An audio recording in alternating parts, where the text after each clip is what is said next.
Dante, ano ang laman ng petisyon ng SMNI? Magandang tanghali, Ella. Katatapos lamang no, Ella, ng paghahain ng petisyon nitong TV network na SMNI dito sa Court of Appeals. At nais na nga nila, Ella, na mag-issue ng Temporary Restraining Order o TRO ang Court of Appeals. Ito ay para alisin ang ipinataw sa kanilang isang buwan na suspensyon ng National Telecommunications Commission o NTC. Ang nasabing suspensyon ay nag-ugat sa umano'y paglabag ng kumpanya sa kanilang prangkisa. Ayon sa abogado ng SMNI, nalabag ang kanilang karapatan sa due process.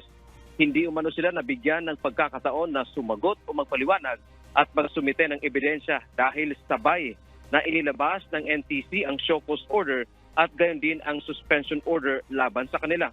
Kinwestiyon din ng SMNI bakit sumunod ang NTC sa resolusyon ng House of Representatives. Labagaan niya ito sa batas dahil isang bukod na sangay ng gobyerno ang NTC sa ilalim ng ehekutibo at hindi ito pwedeng pakialaman ng House of Representatives na nasa ilalim naman ng legislatibo. Umasa ang SMNI na maglabas kaagad ng TRO ang Court of Appeals. Yan ang ating update mula dito sa Maynila. Balik sa iyo, Ella. Maraming salamat, Dante Amento.